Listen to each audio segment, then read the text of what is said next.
Thank you for tuning in to Inside Taiwan. I'm Melvin Tan. The Japanese Fukushima nuclear power plant crisis serves as a warning sign to the Taiwanese government, which is carrying out a two-day nuclear safety drill in the second nuclear power plant in Wanli district of New Taipei City.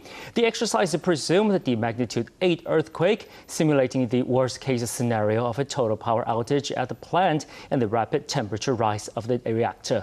President Ma Ying-jeou also personally supervised the drill. Due to the magnitude 8 earthquake, the electric generator of the second nuclear power plant is leaking and causes a huge fire. Firefighters quickly come to the rescue, but the earthquake-induced tsunami results in further power outage. And the rising temperature of the reactor. Radiation leakage was detected and the firefighters wearing radiation-proof wear to inject water into the reactor to cool it off. The nuclear safety drill was based on the Fukushima Daiichi nuclear crisis that has haunted Japan. While there's a disaster rescuing drill, the actual radiation removal process was presented in the form of images, drawing speculation over the actual purpose of the drill. The scenario included a fire alarm system that broke down after the earthquake. President Ma, who was inspecting the drill, says the administration would definitely abandon the plan if a serious nuclear accident happens, but stressing that Taiwan cannot be without nuclear energy. That's why nuclear safety must be the country's priority. The president says firm precautionary measures need to be in place and regular practice was needed to ensure proper and timely response to earthquakes. Several days of rain have helped to alleviate northern Taiwan's water shortage, but the water shortage in southern Taiwan remains critical. And according to experts, Taiwan receives more than 90 billion tons of rain annually, but consumes less than 20 billion tons of water. However, water shortages are growing more and more severe with each passing year. Public Construction Commission Minister Li Hongyuan attributes the problem to Taiwan's low water prices and says that water shortages are a political issue. Li believes that water resources problems are 1,000 times more critical than the Guoguang petrochemical problem and wonders why no scholars or environmental groups are concerned of the situation. In Taiwan, rain results in floods while lack of rain results in droughts. According to scholar Yu Youhua, Taiwan receives more than 90 billion tons of rain each year, but consumes less than 20 billion tons of water. Public Construction Commission Minister Li Hongyuan says that experts are constantly discussing how water resources should be managed and allocated, but that the content of these discussions have not changed for over a decade. Li believes that Taiwan's water problems are the result of low water prices and that the focus should be on reducing water consumption rather than developing alternative water sources. The latter is an engineering issue, while the former is a political one. Li feels that Taiwan's water problem is 1,000 times more severe than the Guoguang petrochemical problem and says that the government should be facing the issue head-on. Environmental groups, meanwhile, say that they are willing to work with the government to resolve the crisis. Experts are hoping that civic groups can start a movement to pressure the government into raising water prices and implementing water resource management reforms. Kaohsiung City's Taiyuan district, the Kaohsiung village of a mainland tribe, is dependent upon a temporary bridge for outbound traffic. Recently, a mainline suspension bridge has begun its construction, and it is expected to be completed by April of next year. The southern region has been affected by a cold front, with rain falling non-stop. Kaohsiung's Taoyuan district, Kaohsiung village mainland tribe has encountered rainy season, with sidewalks being flooded. Children going to Kaohsiung Village's Xinzhong Elementary School may need to travel in this cage across this river, otherwise needing to travel 1 hour to Lugui Baolai Village to go to school, which is very inconvenient. The mainland suspension bridge has yet to be finished, with Kaohsiung City's Council of Indigenous Peoples expecting the bridge to be completed next April. Tribe members hope that the bridge can be completed as soon as possible, before rains totally make the roads impassable. The aid to flooding 2 years ago prompted the Executive Yuan to prioritize the National Land Usage Planning Act. After waiting to be reviewed at the legislature for 2 years, the bill is finally going through in the first reading. Environmental groups urge the ruling and the opposition to give up their bias and face the issues of extreme weather so the act can be quickly passed, allowing each piece of land to be properly used and protected. Last June, the government's plan to collect a piece of farmland in Dapu of Miaoli has caused a huge stir. The poorly chosen location of the Guoguang petrochemical plant also resulted in opposition. Although the government follows the public opinion at the end, these disputes cost many social resources. The main problem is that for the longest time, Taiwan has lacked a specific and comprehensive plan to protect the land.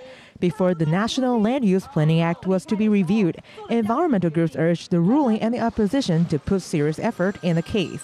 According to the executive yuan's draft of the National Land Use Planning Act, the lands in Taiwan will be planned into different sections, such as conservation area, agricultural development area, seashore resources, and urban development areas. Scholars believe a more specific guideline should be initiated to ban certain areas from being developed and allow the public's partial participation. This is to prevent the new system from opening up an easy door to major development cases. Besides urging an expedited review of the law, the environmental group hopes the seashore law and wetland law can be quickly made to boost Taiwan's sustainable development.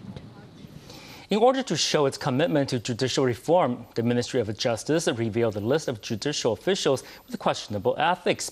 24 of the 51 individuals listed are prosecutors, and all are believed to have engaged in inappropriate behavior, including corruption and adultery. Public opinion of Taiwan's judicial system is currently at an all-time low, and the Ministry of Justice is determined to restore faith in the system through reform.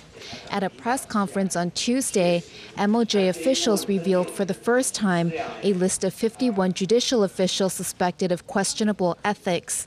24 of the 51 officials named on the list are prosecutors.